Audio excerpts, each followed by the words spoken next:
E foi lançado o primeiro e único preview, imagino eu, de Crimson Desert. Pessoal, faltam ainda alguns meses para o jogo ser lançado, porém, a gente sabe que a IGN já tem postado muitas gameplays do jogo, novidades, batalhas contra chefes, e agora eles fizeram ali a preview deles e postaram, e hoje eu queria aqui assistir com vocês, ver o que a IGN vai falar sobre o game, pra gente também conversar um pouquinho. É um jogo ali que eu tô muito ansioso pra jogar, né, tenho feito a cobertura dele aqui no canal, então quero assistir com vocês e ver o que eles vão comentar sobre o jogo, se gostaram, se não gostaram do que eles jogaram até agora. Então vamos lá, ver aqui, iniciar a preview do Crimson Desert, bora! Desert was first revealed to the world. Across that period, developer Pearl Abyss has shown off a huge array of ideas, mechanics, and boss battles. It's frequently been cited as something of an everything game. An open world adventure with sky islands, mechanical dragons, wrestling moves, interdimensional gateways, interacting elemental effects, and even a Spider-Man web swing. But the more that's been revealed, the more there's been the sense that Crimson Desert may be a lot of pieces in need of a whole. Finding that complete picture was my main objective when I visited Pearl Abyss's studio in Seoul for this month's IGN First. And while I can't say I found it yet, multiple hours of hands-on playtime has revealed a game that's maybe not as strange as you'd expect. In fact, Crimson Desert feels pretty straightforward. Essa introdução dele é uma coisa que a gente sempre comenta, né? Crimson Desert, ele é um apunhado de muitas ideias de muitos outros jogos que trouxeram pra esse mundo aqui, né? E, pô, 6 anos já, né, que o jogo foi apresentado. Caras, é bastante tempo, né? 2019, pô, faz muito tempo mesmo. As batalhas que a gente viu, né? O dragão Pearl Abyss mecânico. has crafted a reasonably traditional open-world adventure, made up of multiple regions peppered with towns, outposts, and castles. There's the usual collection of main and optional quests, plus classic distractions like fishing. You'd be forgiven for not realizing this though. Pearl Abyss has put almost all of its promotional efforts into showcasing boss fights. Not only that, but Crimson Desert's blend of traditional medieval fantasy with sci-fi and steampunk elements does make it seem like it's been pulled in several directions at once. In order to destroy such a weapon, Ele tem várias pegadas com temáticas diferentes mesmo, né? Medieval, steampunkzão. When you're on the ground and seeing how all these elements interact though, it doesn't feel quite so alien. The continent of Pywell is perhaps less like a typical Tolkien-esque fantasy world and more akin to Dungeons & Dragons, a setting that, in recent years, was host to a Mad Max-like vehicular chase through hell. Pearl Abyss's design team explained that they wanted Pywell to reflect the variety of our reality, in which some countries feel much more futuristic than others, and note that some of Pywell's leaders may be more resistant to the advancement of technology than others, a conflict that'll be explored through various faction quests. All this means that the variety doesn't feel artificial or there simply for the sake of being wild, even when you're at the controls of a flying battle robot, which was, of course, designed by Dwarven engineers.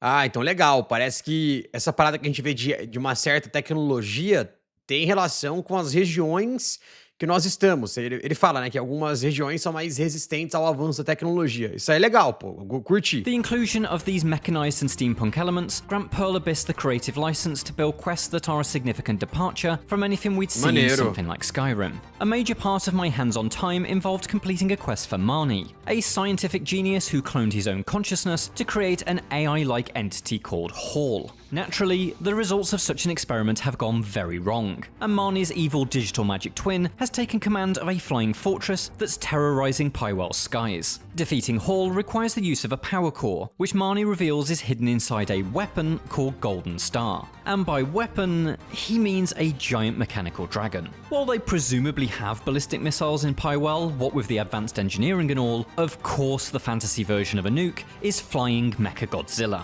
All that stands between me and this winged menace is a fortress filled with angry battle robots. Essa cena It tá appears bem that da hora, Fortress velho. Assaults will be a significant recurring objective in Crimson Desert, considering that my hands-on time involved no fewer than 3 of them. I can see why Pearl Abyss was keen to show them off, as they are a showcase for some of the project's strongest achievements. There's a great sense of atmosphere, with a legion of men from either side battling the living hell out of each other, and you're caught in the middle of it all. Fun mechanical wrinkles add texture. During one attack, I was able to fire signaling arrows that were quickly followed by a bombardment of artillery, decimating enemy soldiers and reducing buildings to splinters. In another Eu tô curioso pra ver como é que vai ser isso aqui rodando, né, velho? Que esse monte de NPC e tu faz magias que vem flecha do céu, mas, pô, na teoria tá muito da hora, essas cenas aí das invasões aos castelos e tudo mais. Eu acho isso muito foda.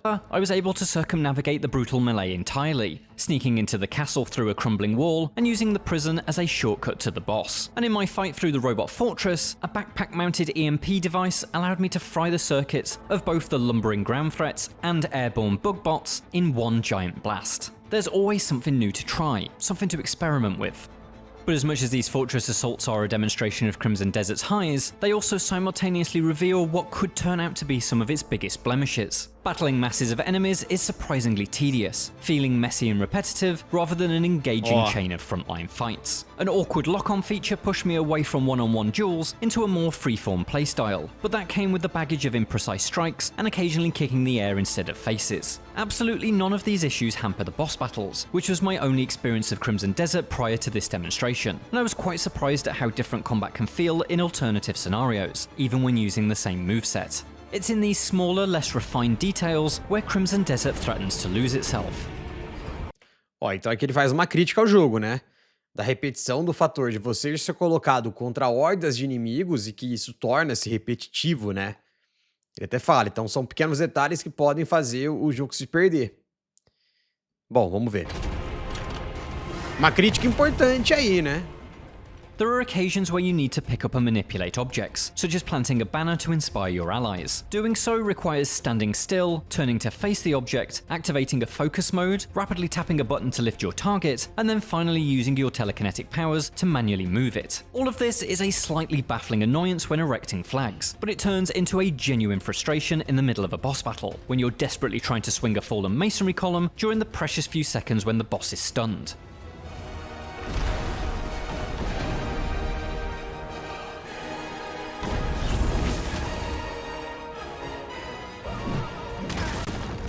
Thankfully, no such awkward Ultra Hand juggling is required to extract the power core from Golden Star. As we explored earlier this month in our making of feature, this is a boss fight with a unique mechanic that must be discovered in the quite literal heat of battle.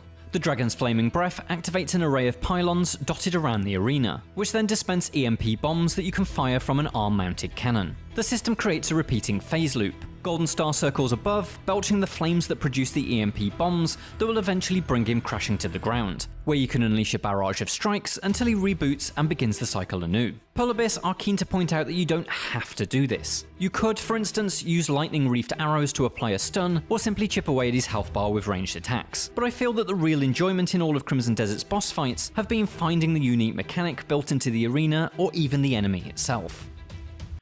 Parece que cada boss vai ser bem único, né? Pelo menos o que a gente viu até agora. O que eu gosto bastante, né? Cada luta tem um segredo, uma mecânica e tal. Ele fala aqui do dragão, né? Do Golden Star. Dessa mecânica dele envolvendo o cenário que a gente tá. Eu curto muito isso. Tá, acho bem legal. E você descobre jogando, obviamente, na hora de enfrentar o boss. Bosses are not the only thing in need of conquering. Suspended high above Pywall are a scattering of Abyss Islands, accessed through portals that are unlocked with mysterious Abyss artifacts. These islands appear to come in multiple guises. Last year we saw that one of them is home to an alchemist called Alastin and his Library of Providence, and my hands-on session included one that was more akin to Zelda's puzzle shrines. Its checkerboard floor was essentially a room-sized circuit board in need of a total rewiring, and finding the correct path through the grid of rotating flagstones unlocks the island's treasure trove. This is, of course, the sort of puzzle you've solved in everything from Watch Dogs to Bioshock, but I enjoyed how your equipment is integral to completing it. Your lantern illuminates the correct pathway, and your grapple hook is used to spin each tile. So while this challenge is not particularly taxing, I hope its solid foundations are the basis for more interesting puzzles that await among the clouds. When you've uncovered an Abyss Island's secrets, you can leap off the side and float down. Isso aqui tá parecendo muito Zelda, né? Tears of the Kingdom. Você salta das ilhas, né? Pô, da hora. Aqui ficou no céu.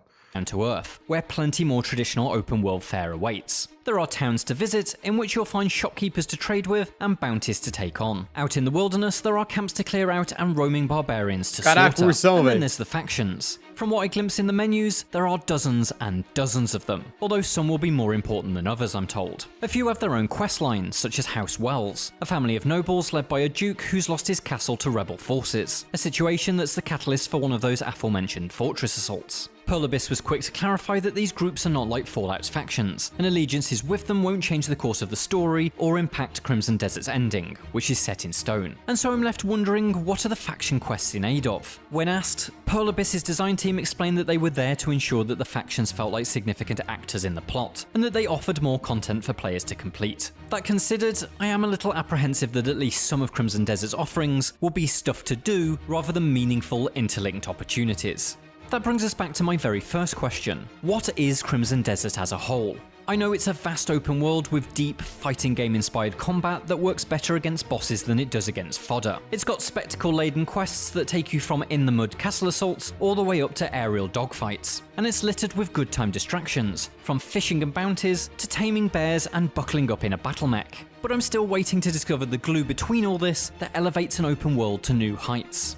Shadow of Mordor has the Nemesis system, which chains its enemies together into a foe-conquering big picture. Red Dead Redemption 2's systems are united by a pursuit of realism and authenticity that makes its campaign feel like a life lived rather than a game played. And this year's Ghost of Yotai links every activity on its map to a new unlock on your skill tree, ensuring even little diversions are a growth opportunity. That's the stuff that's so far been missing from Crimson Desert's demonstrations, and the thing I hope will eventually be revealed when I get to play multiple consecutive hours rather than a collection of isolated quests and bosses. Without it, I still think Crimson Desert stands a solid chance at being an overall good time, but with it, it could become something much more special. For more from Crimson Desert, check out our...